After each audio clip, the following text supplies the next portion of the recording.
Ben ritrovati a Veneto per il Sociale, oggi con un nuovo ospite e anche un nuovo presidente, Marino Finozzi, nuovo presidente di Fondazione Città della Speranza. Benvenuto. Grazie a tutti voi. Nuovo presidente ma volontario da lungo tempo. Sì, sono venuto a conoscenza della Fondazione Città della Speranza circa 20 anni fa, grazie a un amico, Franco Masello, che è il fondatore. Ci siamo incontrati e conosciuti per motivi diversi rispetto alla fondazione, ma conoscere Franco Masello e non conoscere la fondazione è impossibile. Sì. Impossibile scindere le due cose, la persona dall'istituto della fondazione. Quindi quando ho conosciuto le finalità di questa fondazione ho detto mi sembra il caso che sia utile dare una mano. Ho detto con mia moglie: abbiamo 2 bambini, uno più bello e più sano dell'altro, diamo una mano a quelle famiglie che invece questa fortuna non ce l'hanno. Purtroppo il fatto della vita può portare anche a strane coincidenze. Dopo un anno uno dei miei figli, Stefano, si è ammalato e ho dovuto chiedere una mano alla fondazione, oltre che ovviamente al sistema sanitario pubblico, e devo dire che per me la fondazione in quel periodo è stato molto importante, è stato un faro, è stata una luce in fondo al tunnel, perché le famiglie quando si trovano in quelle condizioni veramente si trovano spaesate, non sanno a chi rivolgersi, non sanno quali sono le cose da fare, perché è veramente impossibile capirlo. E per me la fondazione, per la mia famiglia, per mia moglie, è stato veramente importante. Purtroppo l'esito della malattia è stato nefasto e dopo qualche anno Stefano se n'è andato.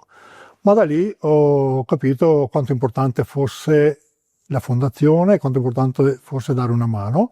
Ho iniziato in maniera molto così marginale, nel senso messo a disposizione, e piano piano poi è arrivato il momento di entrare a far parte del direttivo, e all'inizio di quest'anno mi è stato chiesto di assumermi questa responsabilità e l'ho fatto volentieri, perché so quanto importante sia una fondazione che dà questo tipo di segnale alle famiglie che si trovano in questo problema. Presidente, un plauso, perché è riuscito a trasformare il dolore in volontariato, in nuova energia.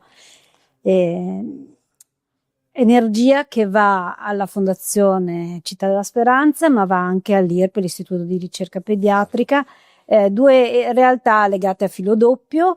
IRP in particolar modo un ente che è dedicato alla ricerca ma aperto a tutti. Certo, e come nasce IRP? Velocemente.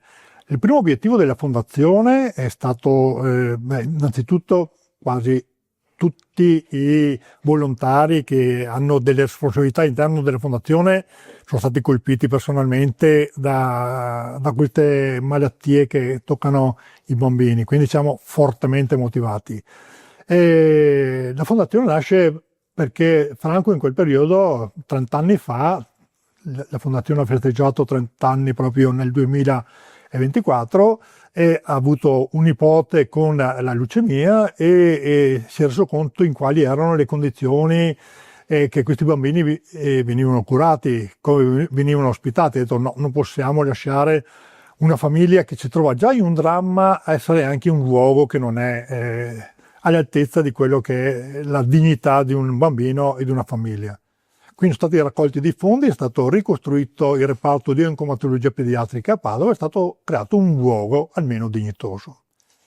Concluso quel progetto, allora in quel periodo avevo cominciato anch'io a entrare, ci siamo detti adesso cosa facciamo? Non abbiamo esaurito la nostra potenzialità, e l'idea è stata quella di svuotare quel reparto. Dobbiamo fare in maniera tale che in quel reparto entrino meno bambini possibile, e quindi l'unica strada è quella della ricerca. Quindi è partita l'idea dell'attore della ricerca, l'IRP, che è partita 12 anni fa, e lì c'è un importante investimento, impegno, che ogni giorno trasforma tutte le nostre energie che riusciamo a raccogliere sul territorio in ricerca vera e propria. Un'ultima velocissima parola: volontari sempre fondamentali, manca un gruppo a Padova, quindi una parola su questo, velocissimo. Noi abbiamo varie modalità con le quali una persona può aiutare la fondazione. Il mondo del volontariato, lo sappiamo, è importantissimo per noi, è vitale, perché tutto ciò che raccogliamo è soprattutto grazie all'attività dei volontari. Il bilancio della fondazione si aggira dai 10-12 milioni di euro all'anno, che non sono pochi, e da precisare che solamente una piccola parte, 3-4%, viene utilizzata per far funzionare la fondazione, perché ovviamente un mole di risorse di lavoro così ha bisogno anche di personale fisso, ma il 96-97% di ciò che una persona dona alla fondazione va finalizzata alla ricerca.